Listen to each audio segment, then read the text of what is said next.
MKB creations Mokshagna చెప్పే కథలకు స్వాగతం. ఈరోజు మనం చెప్పుకోబోయే కథ ఎద్దనపూడి సులోచన రాణి గారు రచించిన ఈ తరం కథ 8వ భాగం. హేమాకి మీ చిన్న వదిన వ్రాయునది. నీకు చాలా రోజుల నుంచి ఈ ఉత్తరం వ్రాయాలని తలంపు. మళ్ళీ వ్రాస్తే ఏమనుకుంటావోనని శంక. చివరికి తెగించి రాస్తున్నాను. హేమ, నాకు చిన్న సహాయం చేసి పెట్టగలవా? మా బంధువుల్లో ఒకరు ఈ మధ్యనే యాత్రలు చేసి తిరిగి వచ్చారు. వాళ్ళ ద్వారా మీ చిన్నన్నయ్య ఋషికేశ్ లో ఒక ఆశ్రమంలో మతి చలించి ఉన్నారని విన్నాను. అప్పటి నుంచి నా ప్రాణం కొట్టుకుపోతుంది. ఆయన్ని తెచ్చుకొని మామూలు మనిషిని చేసుకొని మీ అందరిలా నేను ఒక గృహిణిగా బ్రతకాలని మా అన్నయ్యని అక్కడికి తీసుకువెళ్ళమని అడిగితే నోరు మూసుకొని పడి ఉండు అంటూ కసిరాడు. దాదాపు 6 నెలల నుంచి వాళ్ళ ఇంట్లో చాకిరి చేసి డబ్బు తీసుకొని రహస్యంగా కొంత డబ్బు కూడబెట్టుకున్నాను. నాకు అక్కడికి వెళ్ళి రావటానికి ఇంకొక 150 రూపాయలు తక్కువయ్యాయి. మా పిన్నిగారబ్బాయి భార్య ఋషికేశ్ చూడటానికి వెళ్తున్నారు. మీ పరిస్థితులు బాగానే ఉన్నాయని, మీ ఆయన కాస్త సంపాదించేవాడు అని విన్నాను. నాకు తప్పకుండా సహాయం చేస్తావనే ఆశతో ఈ ఉత్తరం రాస్తున్నాను. నీ జవాబు కోసం ఎదురు చూస్తూ ఉంటాను. ఇట్లు చిన్న వదిన సుశీల. 1కి 2 సార్లు ఆ ఉత్తరం బాగా చదివిన హేమ దాన్ని రమేష్ చేతికి ఇచ్చింది. రమేష్ ఆ రోజునే 150 రూపాయలు హేమ పంపినట్టుగా సుశీలకు మనీ ఆర్డర్ చేశాడు. తన అవసరానికే వ్రాసిందనుకో. కనీసం నేను ఎలా ఉన్నానో ఏమిటో వ్రాయమని అడగలేదు. డబ్బు అవసరం కాకపోతే ఇప్పుడు కూడా గుర్తుకు వచ్చేదాన్ని కాదు అంది హేమ నిష్ఠూరంగా. పోన్లే హేమ, ఆవిడేదో బాధల్లో ఉంది. బాధల్లో ఉన్న వాళ్ళకి ఎదుటి వాళ్ళ గురించి ఆలోచించే ఓపిక ఉండదు. సరే గాని ఈరోజు నువ్వు పళ్ళరసం తాగావా లేదా? ఆ విటమిన్ గోళీలు మింగావా? మర్చిపోయావా అని ఆరా తీశాడు. హేమకి నెల తప్పిందని తెలిసినప్పటి నుంచి అతను చేస్తున్న ఆర్భాటం అంతా ఇంతా కాదు. భార్యని భూమి మీద నడవనీయడం లేదు. హేమ, నాకిలాంటివేం తెలియవు. నీకా ఎవరూ లేరు. నీ మనసులో కోరికలన్నీ చెప్పు. నీకేది కావాలన్నా మొహమాటం లేకుండా నన్ను అడుగు అంటూ బలవంతం చేసేవాడు. సరే అనేది హేమ. రమేష్ 2 రోజులు ఓపికగా ఎదురు చూసేవాడు. హేమ నోటి నుంచి ఇది కావాలి అనే మాట వచ్చేది కాదు.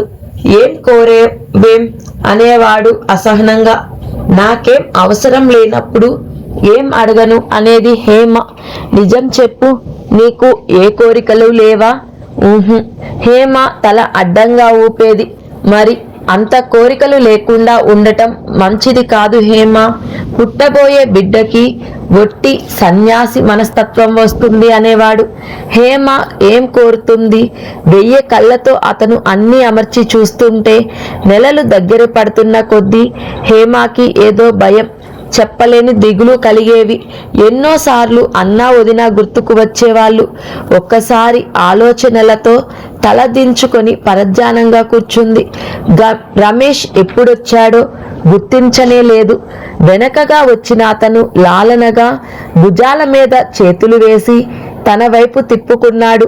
హేమ కళ్ళ నుంచి ముత్యాల్లాంటి బిందువులు జారుతున్నాయి. హేమ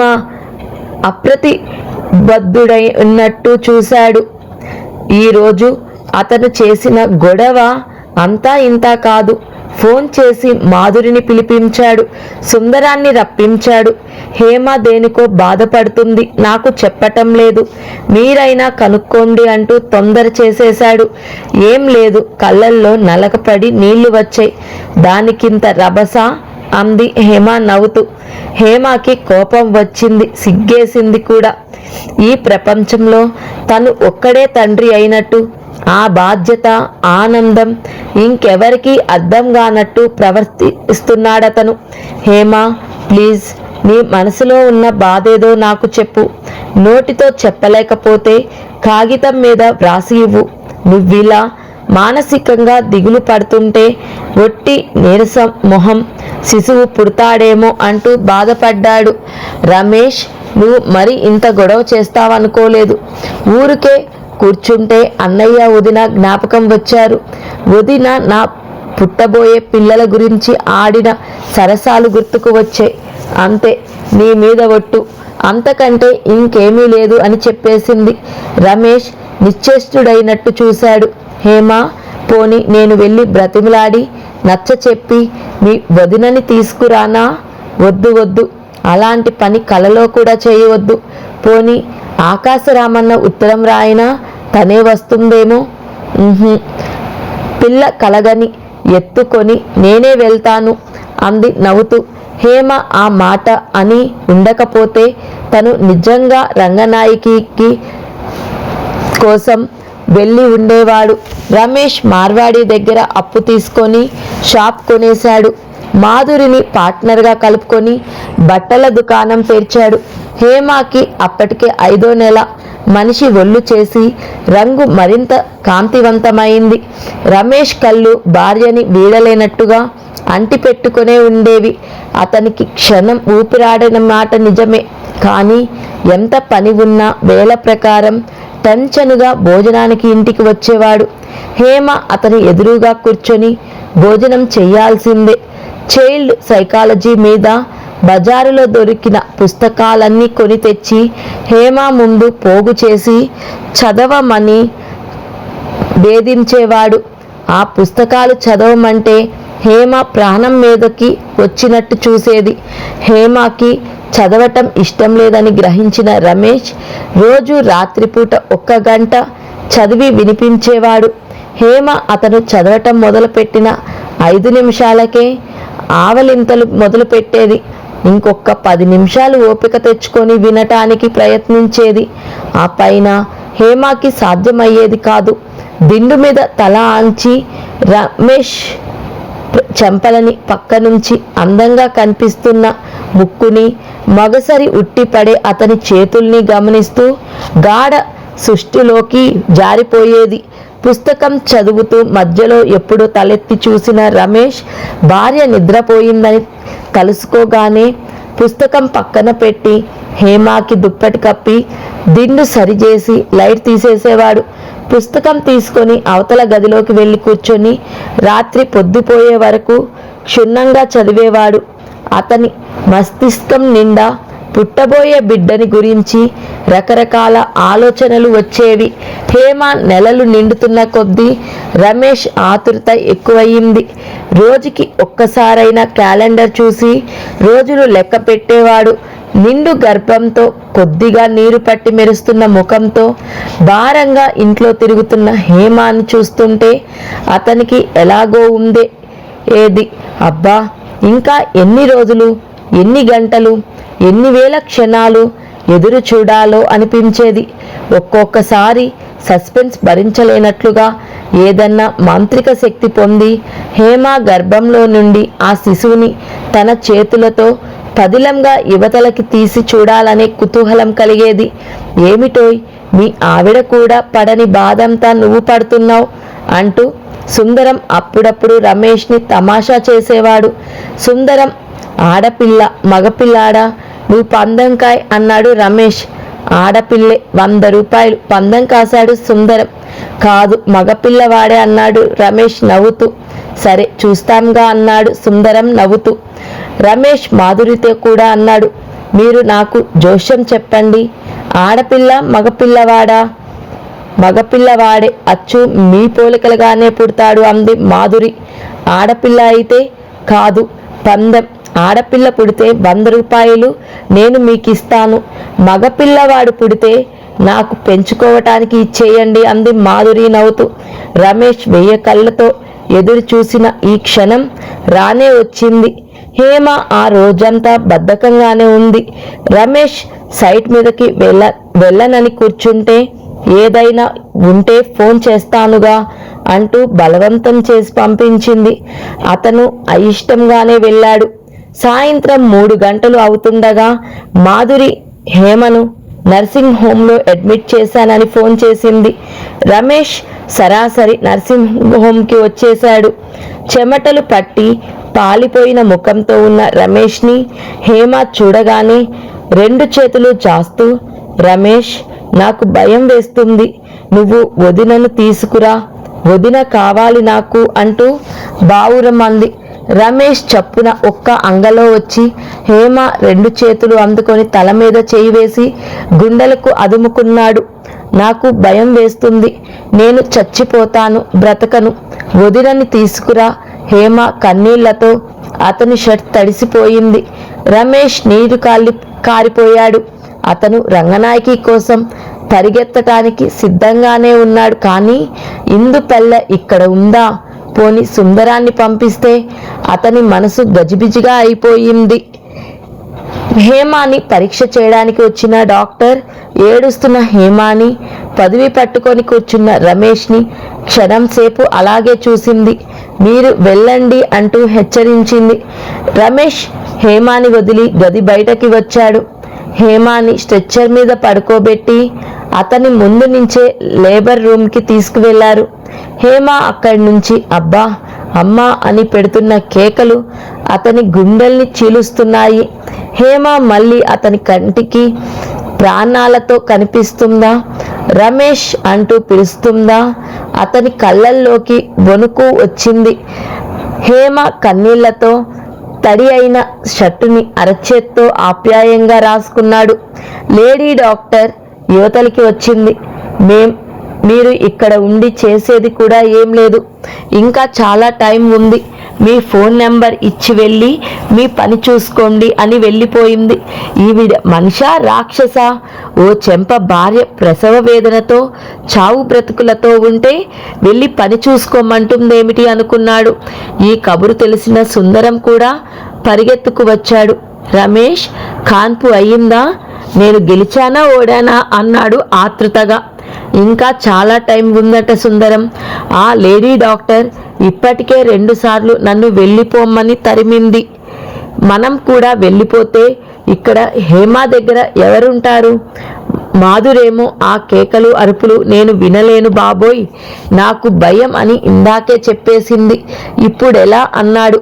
ఆ క్షణంలో అతనికి నిజంగా ఏడుపు వచ్చినంత పనైంది. అటు హేమ తరపు గాని ఇటు తన తరపు గాని అనుభవం గల ఆడదిక్కు ఉంటే ఎంత బాగుండేది. ఎంత పొరపాటైపోయింది. కనీసం సుందరం తల్లిని పిలిపించినా బాగుండేది. ఇంకెవరో హాస్పిటల్లో జాయిన్ అవ్వటానికి వచ్చారు. సుందరం రమేష్ని బలవంతం పెట్టి ఆ వీధిలో చివరలో ఉన్న హోటల్కి లాక్కే వెళ్ళాడు. అక్కడ కాఫీ తాగటానికి కూర్చున్న అరగంటలో రమేష్ నర్సింగ్ హోమ్కి 2 సార్లు ఫోన్ చేశాడు. 2 సార్లు ఇంకా టైం ఉంది అన్న సమాధానమే వచ్చింది. రాత్రి 8 గంటలకు హేమ ప్రసవించింది. ఆడ శిశువు కలిగింది. రమేష్, సుందరం నర్సింగ్ హోమ్ మెట్ల మీద కూర్చొని ఎదురు చూస్తున్నారు. నర్సు వచ్చి ఈ వార్త వినిపించగానే రమేష్కి నరంలోనూ విద్యుత్ కంపం కలిగించి నట్టయింది. రమేష్, నేనే గెలిచాను, ఆడపిల్ల, నువ్వు ఓడిపోయావు అంటూ సుందరం సంతోషంగా రమేష్ చేపట్టి ఊపాడు. రమేష్ పెదవులు మెల్లిగా చిరునవ్వుతో విచ్చుకున్నాయి. అతను స్వప్నావిష్టుడులా ఉన్నాడు. ఇప్పటి వరకు అతని హృదయ శిఖరాగ్రన కారు మేఘాల్లా కమ్ముకొని ఉన్న భయం, ఆందోళన, కంగారు మెల్లగా విడివడి పైకి లేచి తేమ మబ్బుల్లా తేలిపోసాగినాయి. అతనిలో అణువణువు చెప్పలేనంత సంతోషంతో ఉక్కిరి బిక్కిరి అవుతుంది. నేను తండ్రిని అయ్యాను. నా మనిషి అనే ప్రాణి ఇప్పుడు నాకు ఉంది. అతనికి ఆకాశం, నక్షత్రాలు అభినందిస్తున్నట్టు తన ప్రాణంలో ప్రాణమైన ఆ శిశువుని ఆశీర్వదిస్తున్నట్లుగా అనిపించింది. దాదాపు గంట తర్వాత రమేష్, సుందరం హేమాని పడుకోబెట్టిన గదిలోకి వచ్చారు. హేమ ముఖం వడిలన తోటకూర కాడలా అలసటగా ఉన్న కళ్ళు వింత కాంతితో మెరుస్తున్నాయి. హేమ చప్పున దగ్గరికి వెళ్ళి పలకరించాడు. అతని కంఠం సృష్టిలోనున్న ఆత్మీయతంతా పోగుపోసినట్టు ప్రతిధ్వనించింది. రమేష్ కళ్ళు గదంతా కలియ వెతికాయి. హేమ మంచం పక్కన ఉన్న ఉయ్యాల ఖాళీగా ఉంది. పాప ఎక్కడా అన్నాడు. తెలియదు, నీరసంగా ఉన్న స్వరంతో అంది. నువ్వు చూడలేదా? ఆదుర్దాగా అడిగాడతను. కళ్ళతోనే నవ్వింది. ఇంతలో నర్స్ ఎత్తుకు వచ్చింది. ఆవిడ కాస్త వయసు మళ్ళిన ఆవిడే. రమేష్ దగ్గరకొచ్చి చూపిస్తూ, ఇదిగో మీ పుత్రికారత్నం అంది. ఎర్రటి పసికందు గుప్పెట్లు మూసి కళ్ళు మూసుకొని ఉంది. తను ఈ ప్రపంచంలోకి వస్తూ ఒక్క మనిషికి ఎన్ని ఆశలు, కలలు మోసుకువచ్చిందో తెలియనట్టుగా అమాయకంగా నిద్రపోతుంది. ఎత్తుకుంటారా?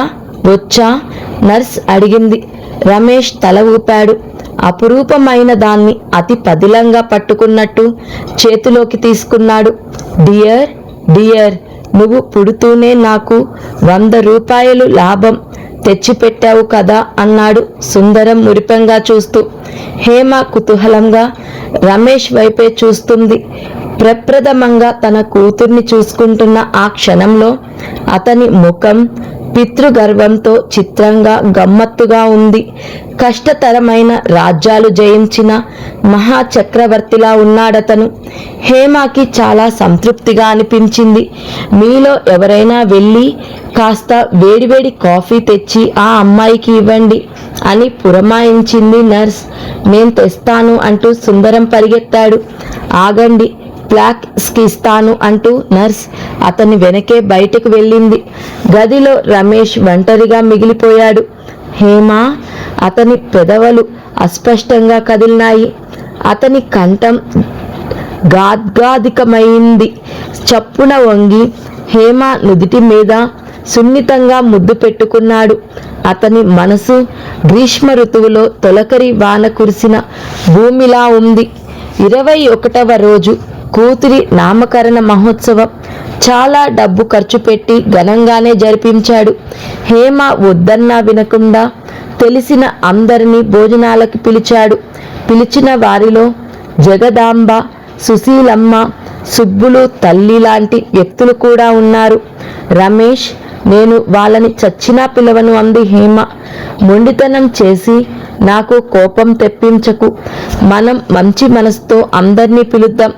ఇష్టమైన వాళ్ళు వస్తారు, లేని వాళ్ళు రారు. మమ్మల్ని పిలవలేదని ఎవరు అనటానికి వీలు లేదు అన్నాడు.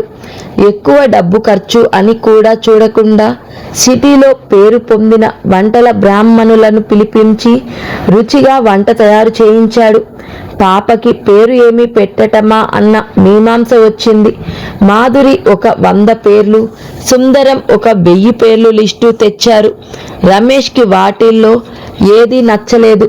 హేమ, మా అమ్మ పేరు, మీ అమ్మ పేరు కలిపి వచ్చేటట్టు పెట్టమని, దయా ధర్మాలకి మారు పేరు అవ్వాలి అంటూ చివరికి కరుణ ప్రియదర్శిని అని పెట్టాడు. అంత పెద్ద పేరు పెట్టి ఎవరు పిలుస్తారులే, చివరికి కరుణే మిగులుతుంది. కరుణ ఖాయం అన్నారంతా. భోజనానికి రమేష్ పిలిచిన వాళ్ళంతా వచ్చారు. ఒక్క హేమ వైపు బంధువులు తప్ప. వాళ్ళు వెలివేసినట్టుగా ఒక్కళ్ళు కూడా రాలేదు. ఫంక్షన్ అంతా అయిపోయింది. పిలిచిన వాళ్ళల్లో కొంతమంది రాకపోవడం వల్ల భోజన పదార్థాలు చాలా మిగిలిపోయినాయి. వాళ్ళు మనం పిలిచినా రారు మొర్రో అని చెబుతూనే ఉన్నాను. చూడు ఎన్ని మిగిలిపోయినాయో, ఎంత వేస్ట్ అంది హేమ. అసలే అవమానాగ్నితో రాజుకుంటున్న రమేష్ హేమ వైపు ఉరిమి చూశాడు. భోజనం చేసి ఆకు వక్క నములుతున్న పరమేశ్వరయ్యని పిలిచి ఏదో చెప్పాడు. మరో అరగంటలో బిచ్చగాళ్ళు గుంపు ఒకటి బిలబిలలాడుతూ ఆ ఇంటి ముందు నుంచుంది. రమేష్ ఆకులు పరిచి అందరికీ తానే స్వయంగా వడ్డించాడు. చాలా రుచికరంగా ఉన్న ఆ భోజనం ఆవురావురుమని వాళ్ళు తింటుంటే అక్కడే స్తంభానికి ఆనుకొని నిలబడిన అతను కసిగా తృప్తిగా చూశాడు. వాళ్ళంతా వెళ్ళిపోతూ, మహారాజా నూరేళ్లు బిడ్డా పాపలతో చల్లగా బతుకు అంటుంటే అతనికి సంతృప్తిగా అనిపించింది. సందడంతా తగ్గిపోయింది. కరుణ ఉయ్యాల్లో నిద్రపోతుంది. హేమ కరుణకి దిష్టి తీసి వచ్చింది. రమేష్ ఎక్కడికి వెళ్ళాడో గంట నుంచి కనిపించలేదు. ఇంత రాత్రి ఎక్కడికి వెళ్ళాడబ్బా అనుకుంటూ పడక గదిలోకి వచ్చి లైటు వేసింది. రమేష్ ఎక్కడికి వెళ్ళలేదు. పడక గదిలో వాలు కుర్చీలో బట్టలైనా మార్చుకోకుండా కళ్ళ మీద మౌచే ఆనుంచుకొని కూర్చొని ఉన్నాడు. రమేష్, ఇక్కడున్నావా అంది అతనికి దగ్గరగా వస్తూ. ఈరోజు అన్నా వదిన లేరనే లోటు మినహా మిగతాదంతా హేమ అనుకున్న దానికంటే బాగానే జరిగింది. హేమకి చాలా ఆనందంగా ఉంది. లైటు తీసే అన్నాడతను. అతని కంఠం జీరాగా భారంగా ఉంది. ఎంత పొద్దుపోయిందో తెలుసా? ఇంకా బట్టలు మార్చుకోవేం? లైట్ తీసే, నాకు నిద్ర రావటం లేదు. వాళ్ళు రాలేదని నువ్వు బాధపడుతున్నావా? నేను మొదటే చెప్పలేదు వద్దని. వాళ్ళు రారని నాకు తెలుసు అంది. మనుషులు అనుకున్నాను. కాస్తైనా మానవత్వం ఉంటుందని ఆశించాను. ఎందుకు రాకూడదు? నేనేం తప్పు చేశానని? మనం అందరిలాగే పెళ్లి చేసుకున్నాం, సంసారం చేస్తున్నాం. అసలు మనల్ని వాళ్ళు ఎందుకు శిక్షిస్తున్నారు? మనం చేసిన తప్పేమిటి? రమేష్, ఆవేశపడకు. అది లోకనైజం. హేమ నచ్చ చెప్పబోయింది. అతను చర్రుమన్నాడు. ఏమిటి ఆ లోకనైజం? మనిషిని మనిషిగా చూడలేకపోవటమా? తల్లిదండ్రులు లేదో చేస్తే పిల్లల్ని దండించి హింసించటమా? వాళ్ళు రానందుకు నాకేం బాధ లేదు. ఈరోజు సరే కానీ రేపు మన కరుణ పెద్దవుతుంది. ఎవరు మన ఇంటికి రాకుండా మనం ఎవరి ఇంటికి వెళ్ళకపోవటం చూసి ఏమనుకుంటుంది? నా తల్లిదండ్రులేదో తప్పు చేశారని సిగ్గుతో తలదించుకోవాల్సిన స్థితి రాదు. భగవాన్, నేను బ్రతికుండగా దాన్ని కలాంటి స్థితి ఎప్పుడూ రానివ్వదు. తాత తప్పు తరతరాలు అన్నట్టు నా జన్మ వృత్తాంతం దాన్ని కూడా వేధించకూడదు. ఈ లోకానికి ముక్కుకి తాడు ఎక్కడ వేయాలో, దీన్ని ముట్టెపొగరు ఎలా అణచాలో నాకు తెలుసు. దానికంతటికి కారణం డబ్బు హేమ, డబ్బు. అతని కుర్చీలో వెనకగా వచ్చి నిలబడిన హేమ అతని ఛాతి మీద చెయ్యి వేసి ఆప్యాయంగా నిమురుతూ, రమేష్, ఆవేశపడకు అంటూ ఆత్మీయతగా అనునయంగా పిలిచింది. లమ్మా, పందిరి వేయటం అయ్యింది చూడండి. దొడ్లోంచి పాలేరు కేక పెట్టడంతో రంగనాయకి వంట ఇంట్లో పని వదిలి చేతులు తుడుచుకుంటూ బయటకు వచ్చింది. దొండతీగకు వాసపు బద్దలతో పందిరి అందంగా వేశాడు. పాలేరు బావి దగ్గరికి వెళ్ళి గిలక మీద నుంచి బకెట్తో నీళ్లు తోడి అరటి చెట్టు బొదలకు పోస్తున్నాడు. దూరంగా కొండల మీద నుంచి సూర్యుడు కృంగిపోతున్నాడు. కాంతి తగ్గుతున్న ఆ వెలుతురులో రంగనాయికి ఒక్క క్షణం పెరుడు అంతా కలియ చూసుకుంది. కుడివైపు బెండవంగ కూరగాయలు, బచ్చల తోటకూర, ఆకుకూరలు, చిన్న చిన్న ముళ్ళు ఉన్నాయి. ఎదురుగా గోడవారగా అరటి పిలకలున్నాయి. అందులో అప్పుడే ఒక పువ్వు వచ్చింది. ఇంకో పక్క మడి చేసి పొట్ల గింజలు పెట్టారు. దాని పక్కనే దొండపాదు ఉంది. పట్న వాసపు వాసనలేవీ లేని పల్లె దిక్కు వాతావరణం. దూరంగా ఉన్న కొండల మీద నుంచి వస్తున్న చల్లటి గాలి హాయిగా ఉంది. ఇంట్లో ఏ మూల ఉన్నా రివ్వున గాలి వీస్తుంది. హైదరాబాద్ నుంచి వచ్చిన కొత్తలో ఒక్క ఈ గాలి పిలిచే బ్రతకవచ్చు నన్నంత హాయిగా అనిపించింది. నీళ్లు చెట్ల మొదల్లోకి చిన్న చిన్న సుళ్ళు తిరుగుతూ ప్రవహిస్తుంటే ఆ మట్టి బురద వాసన రంగనాయకికి ఎంతో ఇష్టంగా ఉంటుంది. హైదరాబాద్లో తామున్న చోటులో మహా నీళ్ల కరువు. రోజుకి 1 గంట తప్ప మళ్ళీ వచ్చేవి కావు. అది కూడా తెల్లవారుజామున. అప్పుడు పట్టుకోవడం బద్దకిస్తే ఇంట్లో రోజంతా ఒక్క నీటి చుక్క లేకుండా గడపాలి. పట్టి ఉంచిన ఏ చుట్టాలో దిగారంటే అవి కాస్త ఇట్టే అయిపోతాయి. ఏం పట్నం వాస జీవితాలు, మురికి కూపాలు, అన్నింటికీ కరువే. నీళ్లు చూడిపోతే కరువు, పాలు చూడపోతే నీళ్లు, కూరలు చెప్పనక్కర్లేదు. ఎప్పుడో కోసినవి నీళ్లు చల్లి చల్లి చచ్చిపోయినట్టు వేలాడుతుంటాయి. ఏది కొందామన్నా కూలే, క్షణక్షణం చిరాకే. ఉదయం లేవగానే ఆలస్యంగా వస్తే ఎలా అని పని మనిషితో తగాదా ప్రారంభమైతే, రాత్రి పడుకోబోయేప్పుడు చీచి వెధవ లైట్లు ఎప్పుడూ పోవటమే అని తిట్టుకుంటూ పడుకోవటం వరకు క్షణక్షణం హైరానే. రంగనాయకి సనుక్కుంటూ తిట్టుకుంటూ ఇందుపల్లె వచ్చిన మాట నిజమే, కానీ వారం రోజులు తిరగకుండానే ఇందుపల్లె అంటే ప్రాణమైపోయింది. ఇక్కడ సాటి రైతులందరిలోనూ తమదే ఆధిక్యత. శేషగిరి మాట వేదవాక్యంగా చూస్తారు.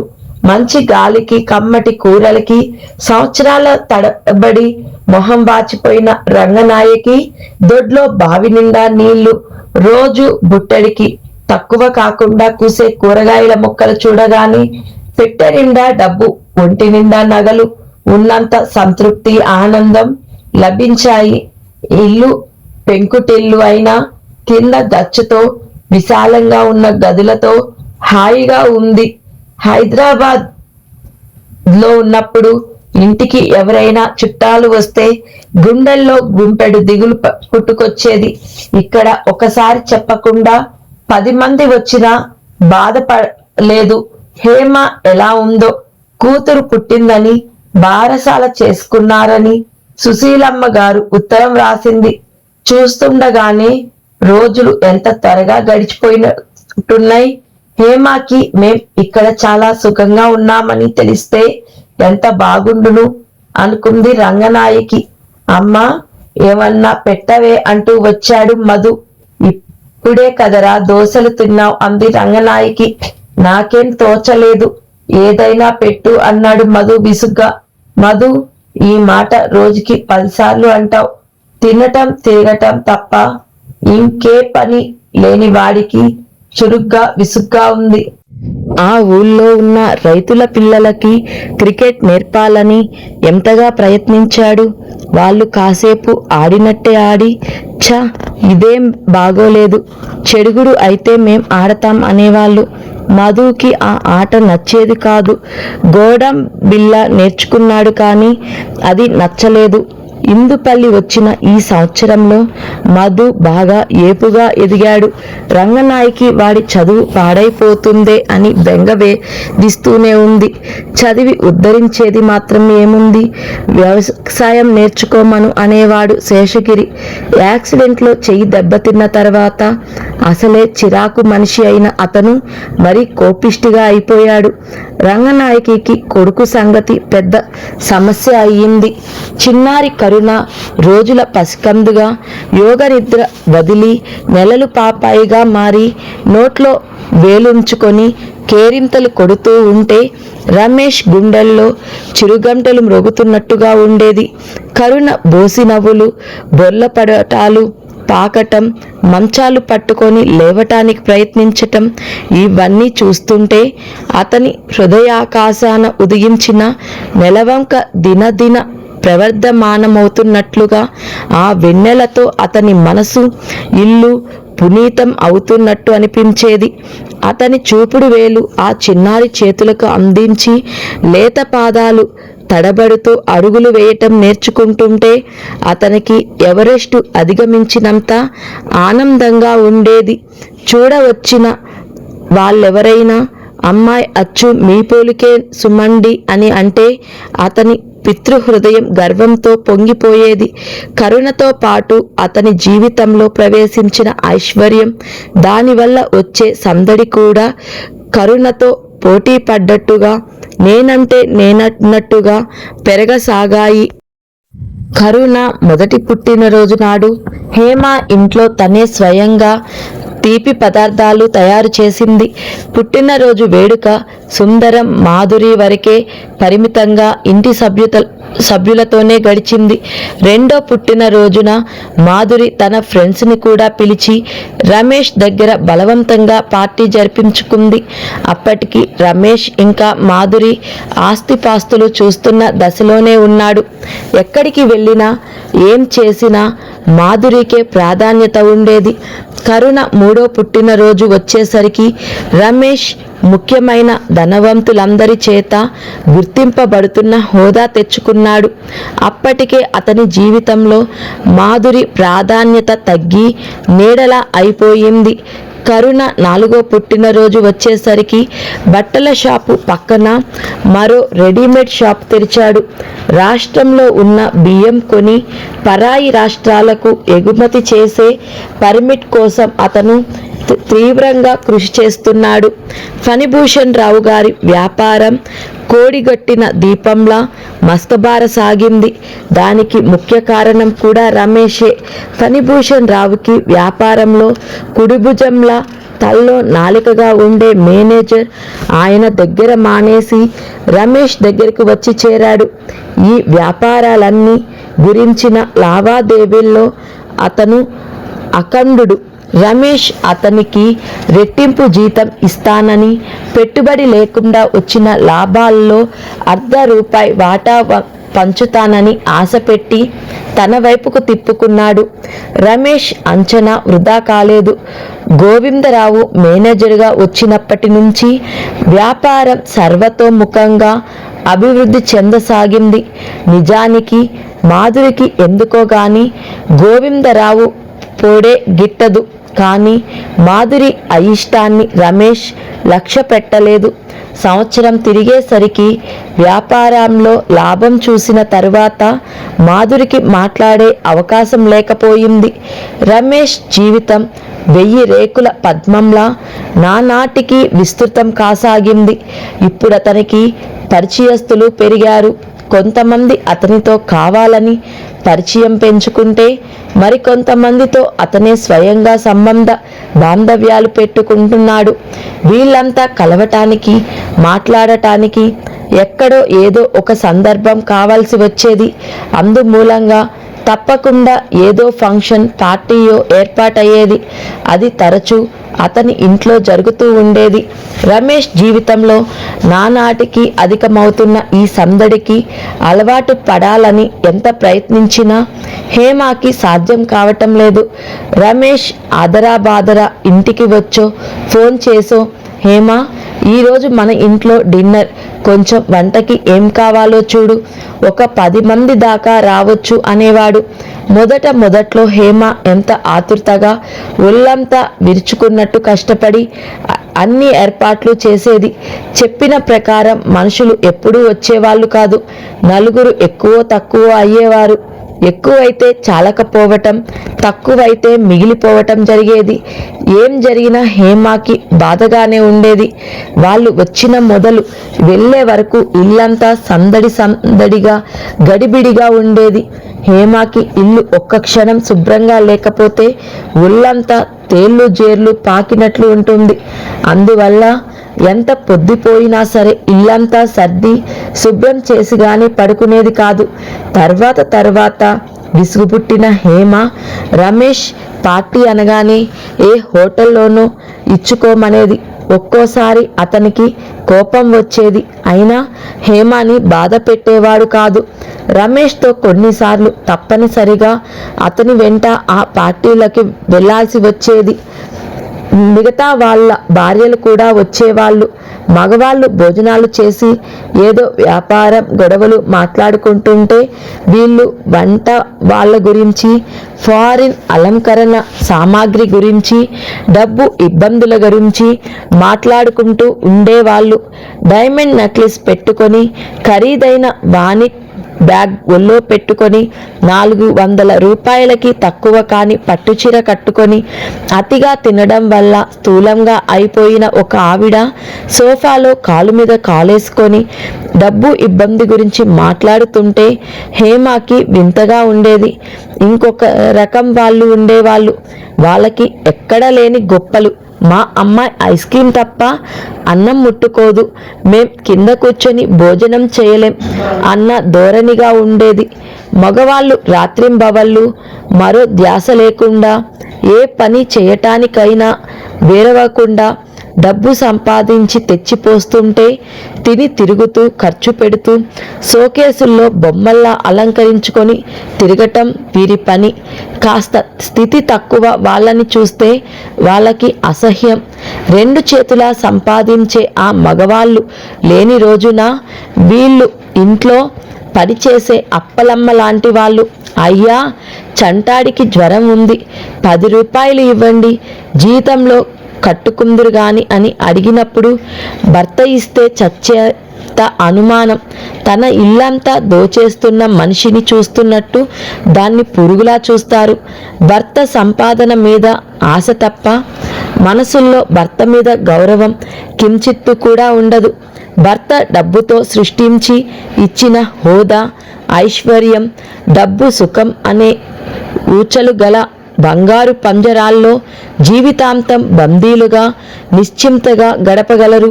భర్తకి కూడా అంతే. అందమైన భార్య కావాలి. చదువున్నా లేకపోయినా పర్వాలేదు. దాంపత్య జీవితంలో ఆనందం అనేది పెళ్ళైన కొత్తలో తప్ప తర్వాత ఇచ్చిపుచ్చుకోవటాలు అనేది ఏదీ ఉండదు. జీవితం యాంత్రికంగా జరిగిపోతూ ఉంటుంది. పిల్లలు పెద్దవాళ్ళ వంటం, పెళ్ళిళ్ళు, అల్లళ్ళు, రాకపోకలు, కోడళ్లతో గిట్టు చప్పుడు కాని పేచీలు, వాళ్ళకి మళ్ళీ పిల్లలు, తరం మారిపోవడం. ఇది దేశంలో ఈనాటి ఆదర్శ కుటుంబం కథ. హేమకి తన చుట్టూ ఉన్న ప్రపంచం చూస్తుంటే మనసులో చెప్పుకోలేని దిగులు పుట్టుకు రాసాగింది. రమేష్ అప్పుడే ఈ ఇనుప చక్రంలో బిగించబడిన మనిషిలా అయిపోతున్నాడు. హేమకి అసలు ఇంకా అతనితో జీవితం ప్రారంభమైనట్టే లేదు. ఆర్థికంగా బాగా స్థిరపడగానే ఇద్దరి జీవితాలు పాలు నీళ్ళలా కలిసిపోయి ఇంకెన్ని ఆనందంలో పొందవచ్చునని కలలు కంటున్న మనసు ఈ వాస్తవాన్ని ఎదుర్కోవటానికి జంకసాగింది.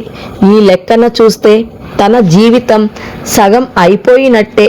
ఇదివరకైతే ఎప్పుడైనా తన మనసులో ఇలాంటి ఆలోచనలు వస్తే రమేష్కి వెంటనే చెప్పేసేది.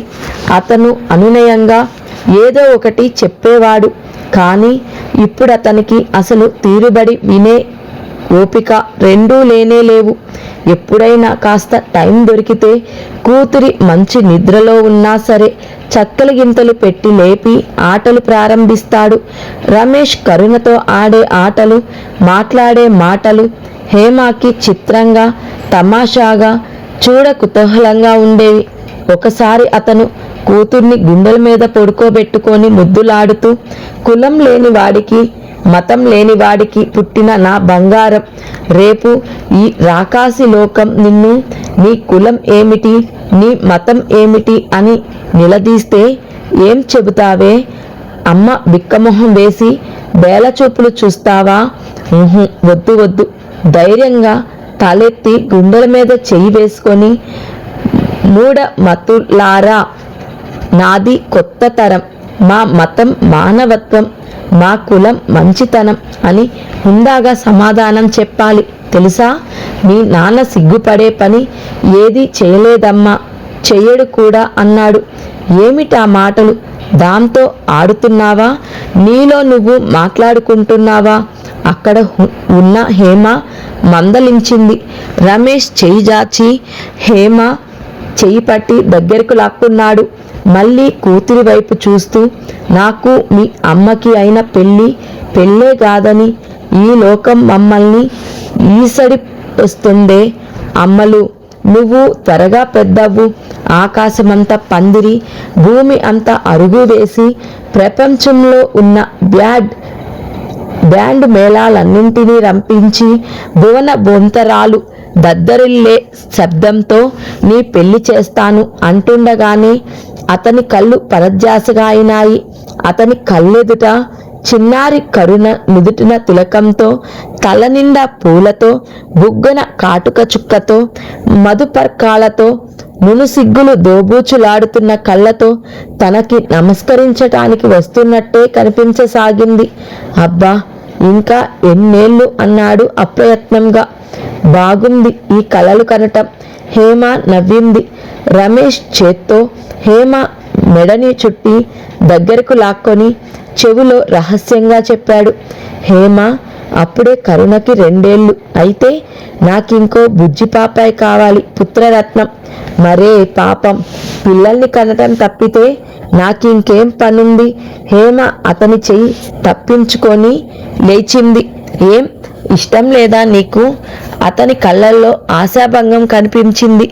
ఏమో బాబు, ఈ ఒక్క పిల్లకే నువ్వు ఇంత డబ్బో అంటున్నావు. ఇంకొక పిల్ల పుట్టి ఉంటే ఇంకా భూమి ఆకాశం మింగేస్తానంటావేమో. ఇప్పుడు కనీసం రాత్రిపూట అయినా కనిపిస్తావు నాకు. అప్పుడసలు కంటికి కూడా కనిపించవేమో.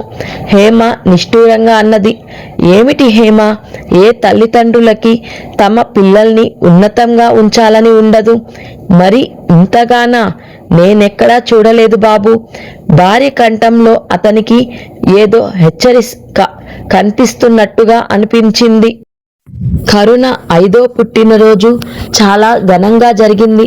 రమేష్ స్పెషల్ స్వీట్స్ హోటల్కి ఆర్డర్ ఇచ్చి చేయించి తెప్పించాడు. సంవత్సరంలో వచ్చే పండుగలన్నీ హేమ ఇష్టం. వాటితో తనకి ప్రసక్తి లేనట్లు ఉండేవాడు. అతనికి కరుణ పుట్టినరోజే పెద్ద పండగ. పుట్టినరోజు నాడు వచ్చిన వాళ్ళంతా ప్రేమ ఉన్నా లేకపోయినా కరుణని ముద్దులతో నింపుతుంటే హేమకి మహా కంపరంగా అనిపించేది. పార్టీ ముగిసేసరికి రాత్రి 8 గంటలు దాటింది. ప్రతి పుట్టినరోజుకి కరుణకి ఉదయం స్నానం చేయించగానే కొత్త బట్టలకు తొడిగి గుడికి తీసుకువెళ్ళేది హేమ. ఆ రోజు అతిథులు ఉదయం నుంచే రావడం ప్రారంభం కావటంతో వీలు పడలేదు. పుట్టినరోజు నాడు దేవుడి గుడికి వెళ్ళి తీరాలని హేమ నమ్మకం.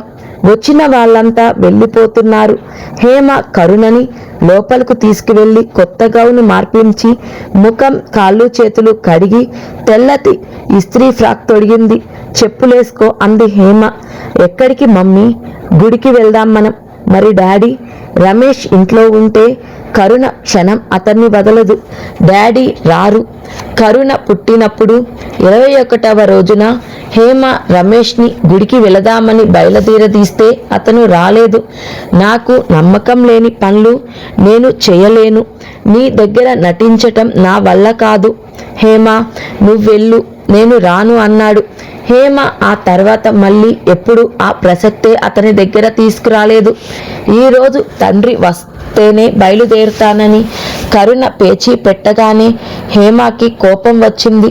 పుట్టినరోజుని ఊరుకుంది కానీ లేకపోతే ఒకటి అంటించి ఉండేది. ఆఖరి అతిథిని పంపేసి లోపలికి వస్తున్న రమేష్ కరుణ చేస్తున్న మారాం చూసి ఏమిటది అన్నాడు. గుడికి వెళ్తున్నాం, కూతురికి చెప్పులు తొడిగిస్తూ అంది హేమ. ఇప్పుడా? ఇంత రాత్రి వేళ అన్నాడతను. ఎంత రాత్రి? ఇంకా 9 గంటలు కూడా కాలేదు. గుడి తలుపులు తెరిచే ఉంటాయి. డాడీ రాకపోతే నేను రాను. తల్లిని తోసేస్తూ ఏడుపు ముఖం పెట్టింది కరుణ. పుట్టినరోజు నాడు ఎందుకు ఏడిపిస్తున్నావు దాన్ని? రేపు వెళ్ళకూడదా? ఈరోజే వెళ్ళాలని ఎక్కడైనా ఉందా? రమేష్, ఒక్క మాట చెప్పు. తల్లిగా దాని మీద నాకేమైనా హక్కు ఉందా లేదా? ఇందులో హక్కులు అధికారాల ప్రసక్తి ఏముంది? అసలే చిన్నపిల్ల, అలసిపోయి ఉంది. రేపు వెళ్ళకూడదా అంటున్నాను. అప్పటికే కరుణ తల్లి చేతులు తోసేసి పరిగెత్తుకుంటూ వచ్చి రమేష్ గుండెలకు హత్తుకుపోయింది. ఇప్పుడు వెళ్ళి తీరాల్సిందేనా? హేమ అవునన్నట్లు తల ఊపింది. పద, నేను వస్తాను. రమేష్ కూతుర్ని ఎత్తుకొని చెప్పులేసుకోసాగాడు. బట్టలు మార్చుకోరా రమేష్ అంది హేమ. రమేష్ హేమ వైపు ఒక్క క్షణం చూశాడు. తర్వాత ఏమనుకున్నాడో ఏమో భుజాలు కొద్దిగా ఎగరేసి లోపలికి వెళ్ళాడు. ఇద్దరు కూతుర్ని తీసుకొని టాక్సీలో గుడికి బయలుదేరారు. కరుణ తండ్రి ఒడిలోనే కూర్చుంది. జేజీ మన ఇంట్లో ఉన్నాడుగా డాడీ, మరి గుడికి ఎందుకు ఆరా తీసింది కరుణ. ఇంట్లో ఉంటే ఎప్పుడో ఒకసారి దండం పెట్టేస్తాం, గుడికి వెళ్ళామనుకో గుర్తుంచుకోవాలి, మనం వస్తామా లేదా అని పరీక్ష చేయడానికి గుడిలో కూర్చుంటాడు. జేజీకి దండం పెట్టుకోకపోతే ఏమవుతుంది డాడీ? ఏం అవ్వదు తల్లి. మరి అమ్మ జేజీకి కోపం వస్తుందని చెబుతుందే. అమ్మకి ఏం తెలియదు, జేజీకి ఎప్పుడూ కోపం రాదు. జేజీ చాలా మంచివాడు. నీలాగానా? రమేష్ చప్పున కూతుర్ని గాఢంగా హృదయానికి హత్తుకున్నాడు. రివ్వున వెళుతున్న టాక్సీలో నుంచి బయట రాత్రివేళ నిశ్శబ్దం సంతరించుకుంటున్న వీధులు, మూసివేస్తున్న షాపుల్ని గమనిస్తూ కూర్చున్న హేమ తల తిప్పి చూసింది. ఇద్దరి సంభాషణ గమ్మత్తుగా ఉంది హేమకి. ఈ పూట చాలా తృప్తిగా ఉంది. ఎన్ని నెలల తర్వాతనో రమేష్ తను కలిసి ఒంటరిగా వెళ్తున్నారు. కారు గుడి ముందుకు వచ్చి ఆగింది. రమేష్ కరుణని ఎత్తుకొని హేమ చెప్పినట్టు 3 సార్లు ప్రదక్షిణ చేశాడు. హేమ వెంట తెచ్చిన పళ్ళు పువ్వులు పూజారికి అందించింది. ఆయన రమేష్ పేరు మీద కరుణ పేరు మీద పూజ చేశాడు. నేను వచ్చినప్పుడల్లా అట్లాగే చేయిస్తాను. నా సుఖం శాంతి ఏదైనా ఉంటే అవి నీ క్షేమం మీదనే ఆధారపడి ఉన్నాయి అంది మెల్లగా. కరుణ దేవుడి విగ్రహం చూడగానే తల్లి ఆదేశించినట్టుగా చేతులు జోడించి కళ్ళు మూసుకుంది. పక్కన హేమ నిలబడగా కరుణని ఎత్తుకొని ఆలయ ప్రాంగణంలో నిలబడిన అతనికి హఠాత్తుగా మనసు చాలా హాయిగా తృప్తిగా అన్ని చికాకులకి దూరమైనట్టు నిర్మలంగా అనిపించింది. ఎక్కడ హేమ, ఎక్కడ తెగిన గాలిపటం లాంటి తను, ఏనాటి అనుబంధం ఈ కరుణ, ఎంత చిత్రం. జీవితంలో తను ఏనాడు అనుకోనివి ఆశించినవన్నీ దక్కినాయి. రమేష్ కూడా అప్రయత్నంగా చేతులు 2 జోడించి నమస్కరించాడు. హేమ తిరిగి వస్తుండగా చిలిపిగా అడిగింది, ఏమిటి విశేషం? ఎన్నడూ లేంది దేవుడికి ఈరోజు శ్రద్ధగా నమస్కరించావు. హేమ ఆశించినట్టు రమేష్ వెంటనే పుత్రరత్నం కోసం అనలేదు. అతని ఒళ్ళో అప్పటికే నిద్రపోయిన కరుణ చెంపలు నిమురుతూ, అవును హేమ, నా చిట్టి తల్లికి నీ ముక్కొకటి దేవతల చల్లటి చూపు ఆశీర్వాదాలు కావాలి, అందుకని అన్నాడు. ఈ భాగం ఇంతటితో సమాప్తం. తరువాయి భాగంలో కలుసుకుందాం. ఈ కథ మీకు నచ్చినట్లయితే లైక్ చేసి షేర్ చేయండి. సబ్స్క్రైబ్ చేయడం మర్చిపోవద్దు.